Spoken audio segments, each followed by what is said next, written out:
Hello. To continue the program of Sound Foundation for Babies, today we are stepping into week 8. The auditory goals for this session are different from the last session. In the last session, I talked about songs and music and nursery rhymes. This session, we will talk more about performatives, learning to listen sounds, how to use them to get into the vocabulary and increase the language of your child. Not only receptive, even expressive language also can be increased.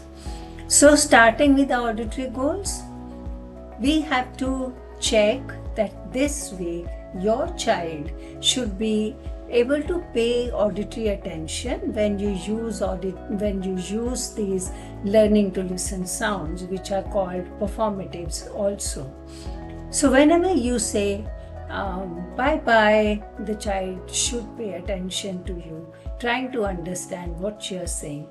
These performatives will get auditory attention of the child, and that is your auditory goal. Also to pay attention to these sounds and understand the meaning of some of the sounds. Coming to receptive language goals, we have expected already that the child should know some of the words like bye bye, mama, papa, gimme, etc. So now in this session, what is your goal is that the child should understand the semantic categories of negation and rejection.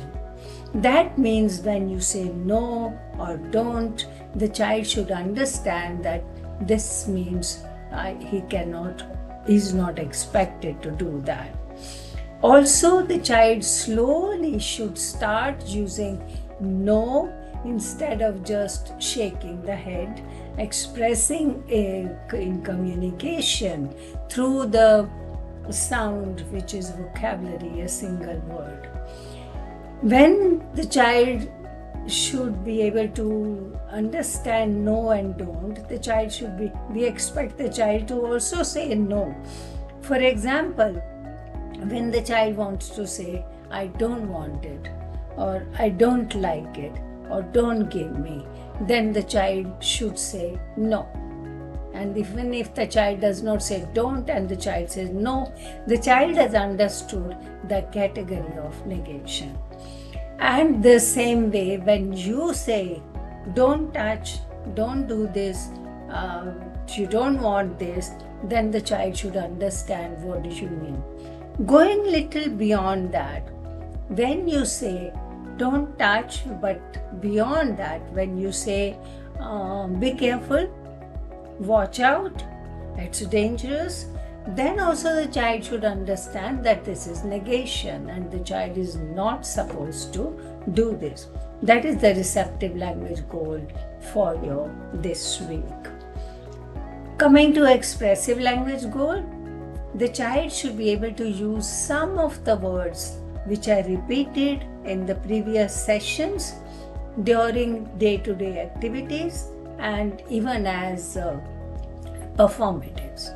For example, bye bye, shh, give me, or you say yum yum.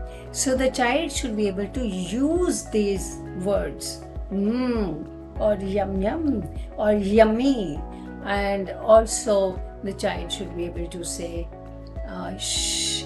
Child should be able to say bye bye, hi, as expressive vocabulary. When the child is, we expect at this stage that the child should be able to imitate the learning to listen sounds which you are using. So for example, you are saying wash your hands, and the child should be able to say again.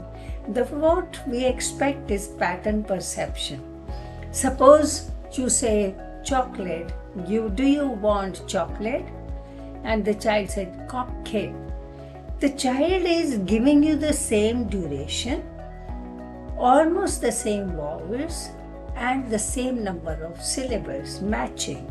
That is called pattern perception, and the child should be able to do that at this stage, and we work on that.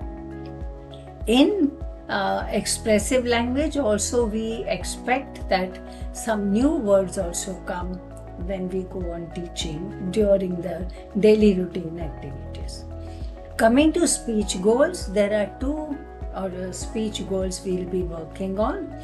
The first one is that the child should use diphthongs now. The child knows all the vowels, almost all the vowels, so we go to diphthongs. Diphthong means putting two vowels together. So like A and A, if you put together, it becomes I. So when you say bye, there's a diphthong. B, I, bye. When you say bye-bye, the child is understanding that how to say bye-bye, and if the child repeats back bye-bye, the child is using the diphthong I. So there can be many diphthongs the child should use at this level now. Most of them we take from performatives. For example, in performatives you were using meow, bow wow, bye-bye, quack quack, down, round and round. So these all should be used again and again, and expected from the child, given in auditory closure, that the child uses it. Also, when we are talking about other daily routine activities, some more meaningful words will have the diphthongs. For example, when you say clown or when you say ouch, then there is a diphthong you are using. So use all these diphthongs and expect the child to imitate in speech. The second thing in speech goals is babble play. The child should be able to alternate the vowels at least with one consonant at this stage. For example, child can say ba, the child can say b, but now you expect the child to say babi. So like this, b can be the consonant and the vowels can be the varied vowels. For example, the babble play may not have a particular meaning or a meaningful word. For example, you say Bobby, Babu, Bobo, Baba. These are the different words which you play in babble play. Baba, Baba, Bibi, Bibi, Bobo, Bobo, Babu, Babu. How to make it more fun, how to make it more meaningful, how to make it more interesting for the child, you have to use different activities. What I can suggest is that use stamps. The children love to put stamps, any stamps.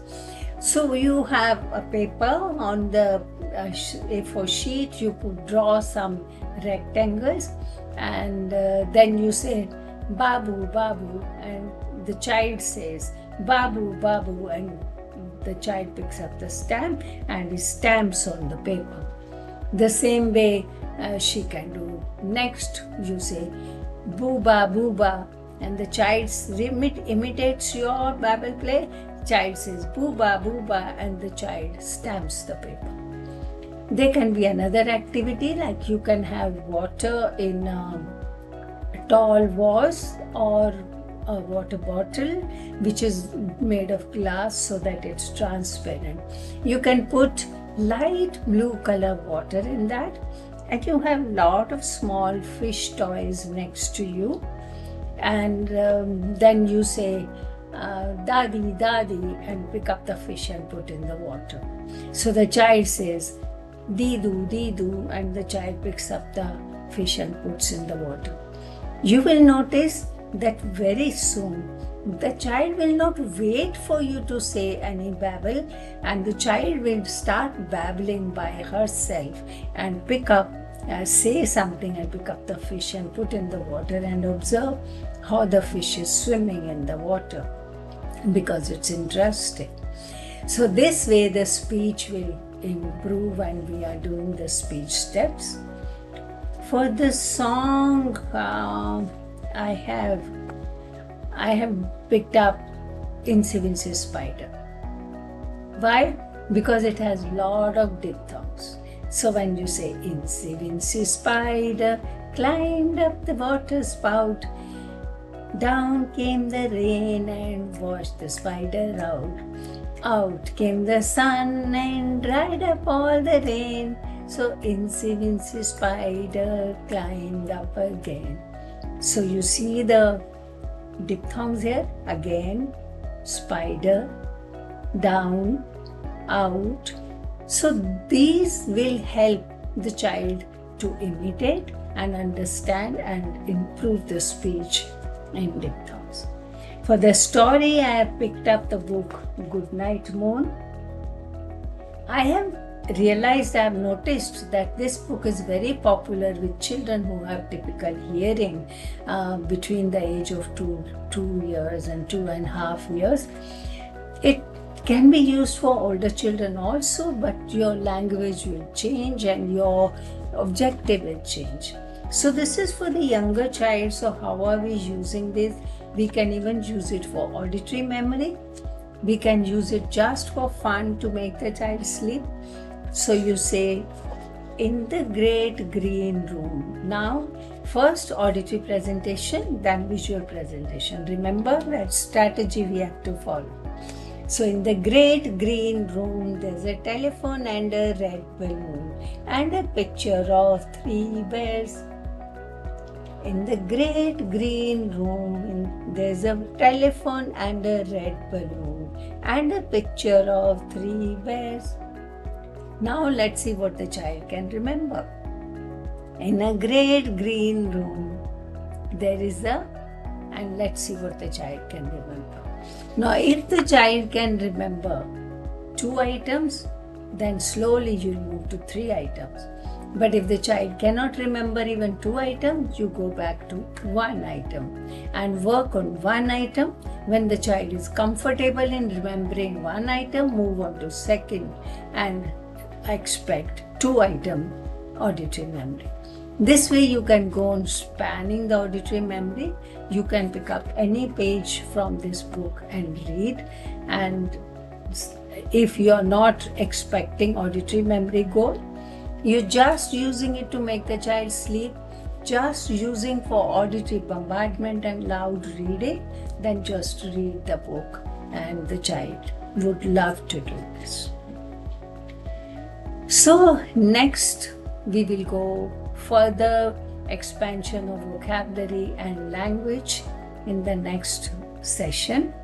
Hopefully this session will give you a lot of speech, imitation, babbling and performatives from your child. If you have any questions, please write in the comment section. Thank you.